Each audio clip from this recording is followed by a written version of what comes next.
Hello everyone, welcome to Battlegrounds. I'm Bobby B, and today we'll finally be looking at the Joytoy military. I don't think they have a subline. The World War II figures from the Joytoy military line. Was super excited when I saw them. Really excited to get them. I got them towards the end of February. They've been sitting on my desk.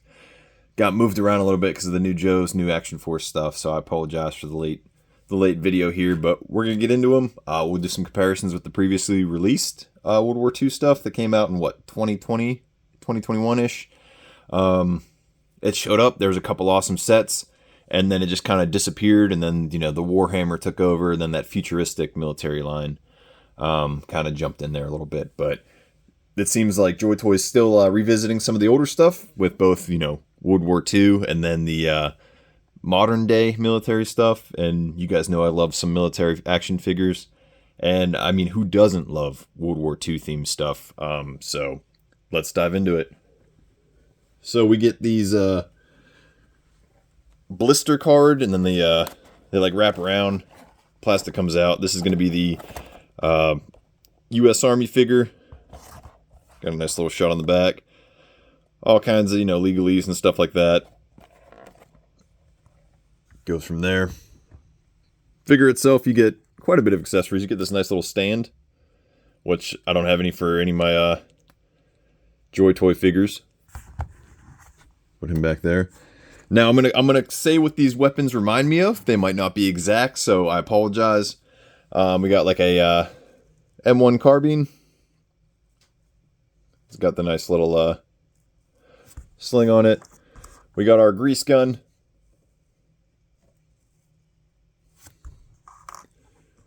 You get 3 sets of hands, kinda. You get a left and right fist, and then they just the peg onto the wrist. You get some alternate gripping hands for the right hand, and then a wider trigger hand for the right hand. Then the figure itself has a supporting left hand and another trigger right hand. We get the helmet from the Airborne set, different than the standard one we got with the 5-pack. So this is going to be from the Airborne 5-pack. It's got that like netting over it and some goggles and stuff. Figure itself looks pretty solid, looks pretty good. The joints are all black, so that's how you're going to be able to separate them from the previous released figures. But beautiful detailing. That classic, obviously, looking uniform. It's got the E-tool back there. Looks great. Helmet just goes over the head. Then you just pull the strap down.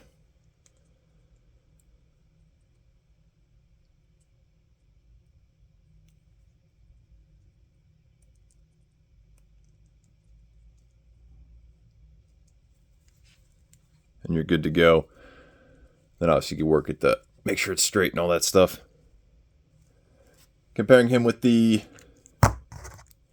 previous release version. Obviously the helmet's different, but for the most part it's a relatively the same figure, different colors. The new one doesn't really have the wash.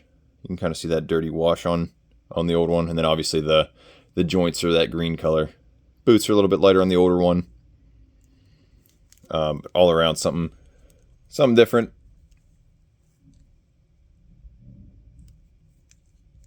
So there you have that. And then we got our Airborne figure here with that helmet that we're seeing reissued. The helmet's got like a darker wash on it. Looks really good compared to the original here.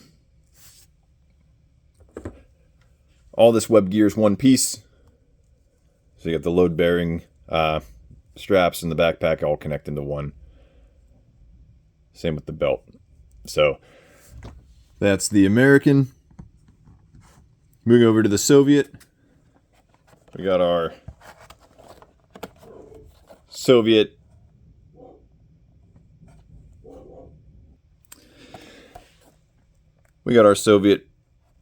back panel here. Looks like some Eastern European woods. Same thing as the other one. World War II Soviet infantry. The Soviets had a different 5-pack compared to the... there's 2 American 5-packs, the airborne and the regular, and then the Soviets just had their 1 5-pack, and then the officer single release. Getting into the Soviet, we get figure. We get that stand again. We get a right trigger hand, a left support hand on the figure, and then you get a left and right fist. I want to say this is what, the Mosin Nagant, but obviously this has a giant magazine attached to it, so I'm not exactly sure what it could be. But you get that coloring on the sling, looks great. What good would a Soviet World War II figure be without the PPSH-41? And that thing looks so classic. If you're like me and you love a good Call of Duty game or the Battlefield 5, well, I guess the Russians aren't really predominant in Battlefield 5, but it's just a classic. Then you get your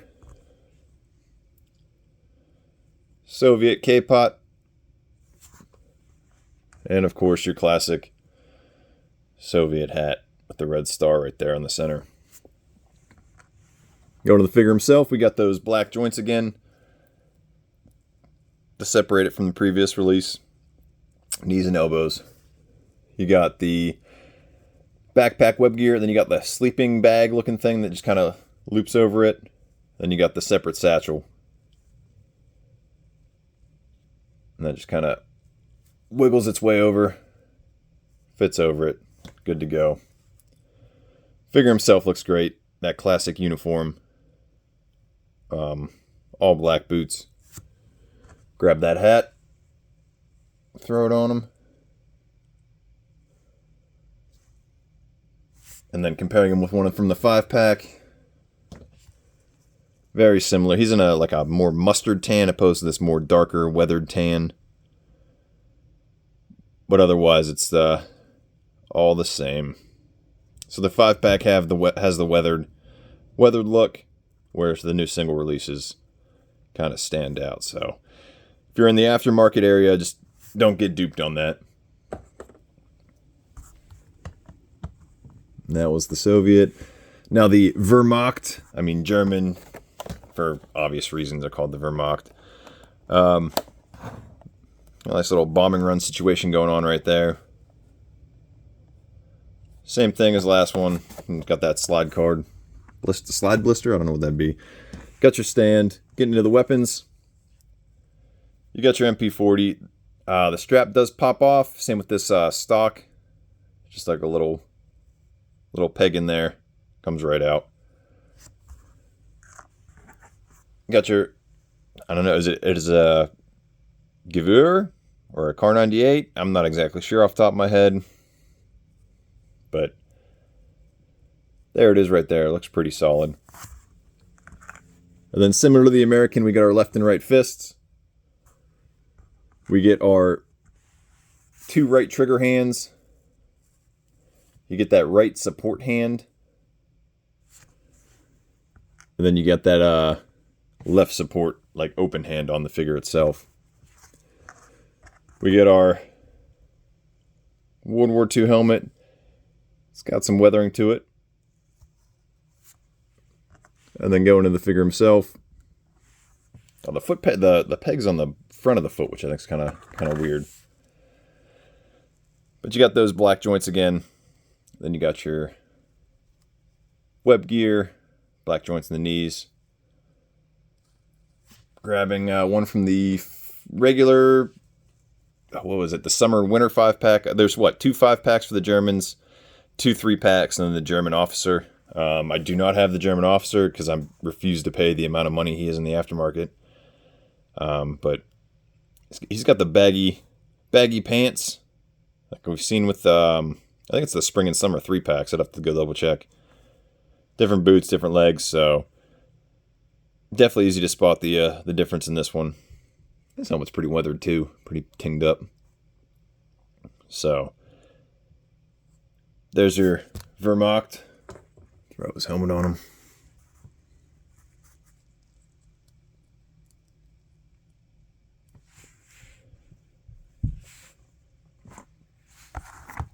Sliding everyone back. I forgot the pegs in the front. Definitely some fun figures to have. Like I said, who doesn't love, as I take them all out, who doesn't love some World War II figures? You know, the greatest generation, saving the world. The technological advances made through it, the medical advances, all that jazz. We got quite a bit. Here's the Ranger from recent releases for the military figures too. I know we got that, not the crazy reload SUV, that was the old one. The Cyclone, Assault Cyclone vehicle coming soon. I should have a video up for it by the end of the month. Same with the some of that, I don't want to call it the Desert Assault Squad, but if you guys are following the Joytoy, the Desert Assault Squad. So there you have it. Are you guys picking up the Joytoy military figures? Do you guys pick up those Warhammer ones? You guys a fan of the futuristic stuff? The classic World War II stuff? Let me know in the comments below. Till next time, load up, grab your kits. See you on the battlegrounds.